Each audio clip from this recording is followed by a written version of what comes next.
প্রোটিনে ভরপুর পনির খেতে ছোট থেকে বড় আমরা সকলেই কিন্তু ভীষণ ভালোবাসি।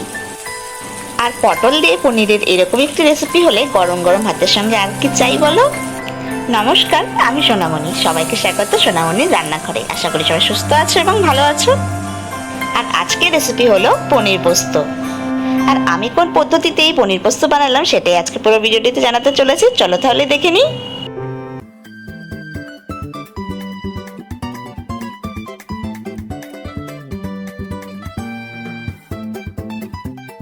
তাহলে পনির পোস্ত বানানোর জন্য সবার প্রথমে আমি নিয়েছি আমাদের প্রধান উপকরণ পনিরকে, যেটা কিনা আমি চৌকো চৌকো করে কেটে রেখেছিলাম। আর এখানে আমি নিয়েছি প্রায় 1 কাপের মতন জল, আর এতে দিয়ে দিয়েছি প্রায় 1 চামচের মতো লবণ। আর এই লবণ জল টকবক করে ফুটতে শুরু করলে এখানে আমরা দিয়ে দেবো আমাদের চৌকো করে কেটে রাখা পনিরগুলো। আর এখানে প্রায় 1 মিনিটের মতো ফুটিয়ে কিন্তু আমরা পনিরগুলোকে নামিয়ে নেবো। এতে করে কিন্তু পনিরগুলো খুব সুন্দর তুলতুলে হয়ে ওঠে। তাহলে এই ছোট্ট টিপসটি ফলো করলেই কিন্তু রান্নার পরও আপনাদের পনিরগুলো একদম সফট হয়ে থাকবে। আর এখানে মশলার মধ্যে আমি নিয়েছি আমাদের প্রধান উপকরণ 2 থেকে 3 চামচের মতো পোস্ত, যেটা কিনা আমি একটু সামান্য জল দিয়ে ভিজিয়ে রাখবো। আর পোস্ত কিন্তু কিছুক্ষণ ভিজিয়ে রাখলেই ফুলে ওঠে, এতে করে কিন্তু খুব সহজেই পোস্তগুলোকে বেটে নেওয়া যায়। আর যেহেতু এখানে একটু সময় দিতে হবে, তাই কিন্তু আমাদের সবার প্রথমে এই কাজটি করে নিতে হবে।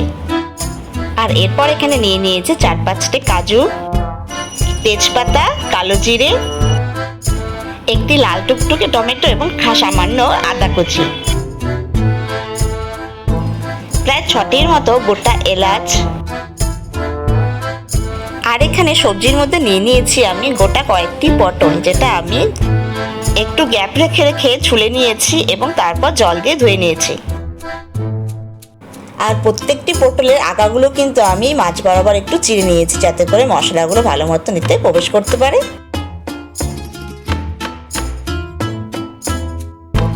আর এখানে দেখো আমি পোস্তগুলোকে কিন্তু একদম মিহি করে বেটে নিয়েছি। আর ঠিক একইভাবে এলাচগুলোকেও আমি মিহি করে বেটে নিয়েছি। একইভাবে আদাগুলোকেও বেটে নিয়েছি।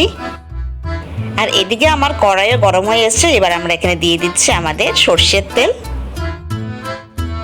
আর তেল ভালো মতন গরম হয়ে এলে এখানে আমরা দিয়ে দেবো আমাদের বয়েল করে রাখা পনিরগুলো। আর এখানে আমাদের পনিরগুলোকে কিন্তু একটু ভালো করে লাইট ব্রাউন করে ভেজে নিতে হবে। আর পনিরগুলো ভাজা ভাজা হয়ে দুপাশ থেকে একটু লাইট ব্রাউন হয়ে এলে আমাদের কিন্তু পনিরগুলোকে নামিয়ে নিতে হবে।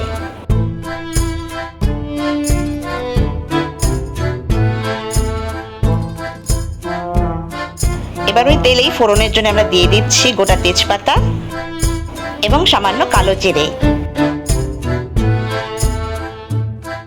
আর তেজপাতা একটু লাইট ব্রাউন হয়ে এলে এখানে আমরা দিয়ে দেবো আমাদের পটলগুলো।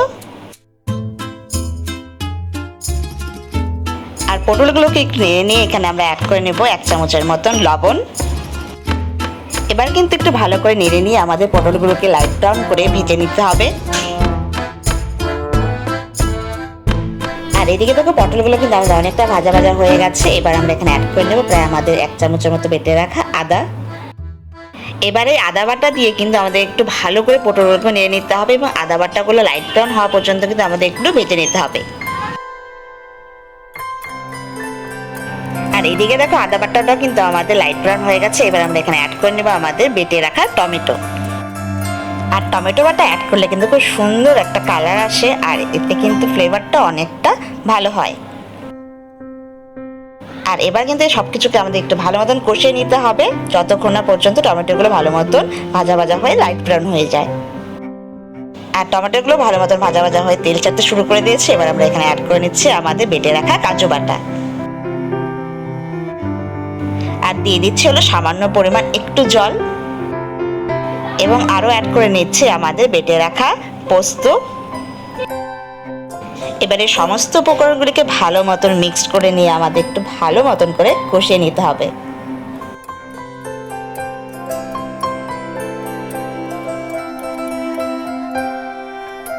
আর এবারে অ্যাড করে নিচ্ছি প্রায় 1 চামচের মতন কাশ্মীরি মির্চ।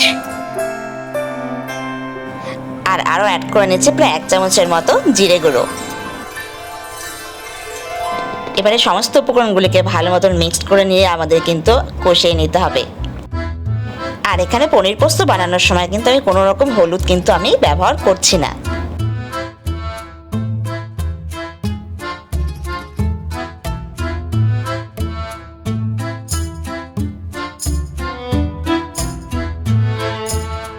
আর এবারে এতে অ্যাড করে নিচ্ছে সামান্য পরিমাণ জল। আর যেহেতু আমরা এখানে শুকনো মশলাগুলো অ্যাড করেছি তাই দিয়ে দিয়েছি সামান্য পরিমাণ জল, যাতে করে মশলাগুলো নিচ থেকে লেগে না যায়।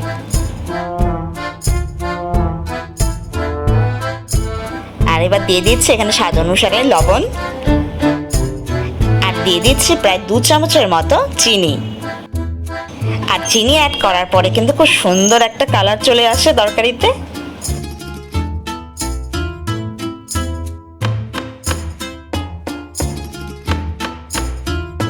এবার এতে দিয়ে দেবো আমাদের ভেজে রাখা পনিরগুলো। এবার সব কিছুকে কিন্তু আমাদের ভালো করে মিক্স করে নিয়ে আরেকটু কিছুক্ষণের জন্য কষিয়ে নিতে হবে। আর পনির পোস্ত কষানো হতে হতে তোমাদের সঙ্গে একটু জরুরি কথাও সেরে নিই, সেটা হলো তোমাদের যদি সত্যি আমার শেয়ার করা রেসিপিগুলো ভালো লেগে থাকে এবং হেল্পফুল বলে মনে হয় তাহলে অবশ্যই প্লিজ একটু সাবস্ক্রাইব করে দিও। তোমাদের এই ছোট্ট উদ্যোগে আমাকে আরও মোটিভেট করবে তোমাদের কাছে আরও নতুন নতুন রেসিপি তুলে ধরতে। তাই সকলের কাছে আমার একান্তই অনুরোধ রইল, যারা প্রথমবার দেখছো রেসিপিটি প্লিজ একটু সোনামণি রান্নাঘরকে সাবস্ক্রাইব করে দিও। আর এদিকে দেখো মশলার থেকে কিন্তু তেল ছাড়তে শুরু করে দিয়েছে। এই পর্যায়ে আমরা অ্যাড করে নেব আমাদের জল। আর এখানে আমি প্রায় 1 বাটির মতন জল নিয়ে নিয়েছি। আর এবার একটু ভালো করে আমাদের নেড়ে যেতে হবে, যাতে করে জলের সঙ্গে সমস্ত কিছু ভালো করে মিক্সড হয়ে যায়। আর দেখো হলুদ ছাড়াই কিন্তু খুব সুন্দর একটা কালার চলে এসেছে তরকারিটিতে। আর ঝোলটা খানিকটা গরম হতে হতে একটা ইম্পর্টেন্ট কথা সেরে নিই, সেটি হলো আমার আপলোড করা সমস্ত রেসিপিগুলি কিন্তু আপনারা আমার ইউটিউব চ্যানেল সোনামণি রান্নাঘরে পরপর সাজানো পেয়ে যাবেন, যাতে যখনই কোনো রেসিপির দরকার পড়ে সেটা একদম হাতের কাছে পেয়ে যান। এবার কিন্তু প্রায় 10 মিনিটের জন্য আমাদের এটাকে ঢেকে দিতে হবে। আর ঢেকে দেওয়ার ফলে ঝোলটা কিন্তু দেখো আমাদের অনেকটাই শুকিয়ে গেছে। আর এখানে এবার আমরা অ্যাড করে নিচ্ছি প্রায় স্বাদ অনুসারে 1 চামচের মতো লবণ। আর এদিকে দেখো ঝোলটা আমাদের অনেকটাই শুকিয়ে গেছে। আর এখানে আমরা অ্যাড করে নিচ্ছি আমাদের বেটে রাখা এলাচগুলো। আর এই এলাচ বাটা দেওয়াতে খুব সুন্দর কিন্তু মিষ্টি একটা স্মেল বেরোতে থাকে আমাদের এই পনির পোস্ত থেকে।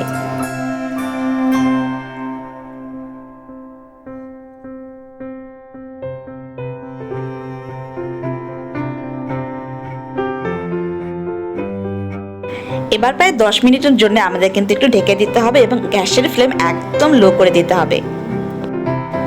আর এদিকে দেখো ঝোল শুকিয়ে গিয়ে আমাদের কিন্তু একদম রেডি হয়ে গেছে পনির পোস্তর এই রেসিপিটি। আর শেষে এইভাবে ঢেকে দেওয়ার ফলে একদম লো ফ্লেমে কুক হওয়াতে মশলাগুলো ভালো মতন অ্যাবজর্ব হয়ে খুব সুন্দর ফ্লেভার কিন্তু একটা অ্যাড করে আমাদের তরকারিতে।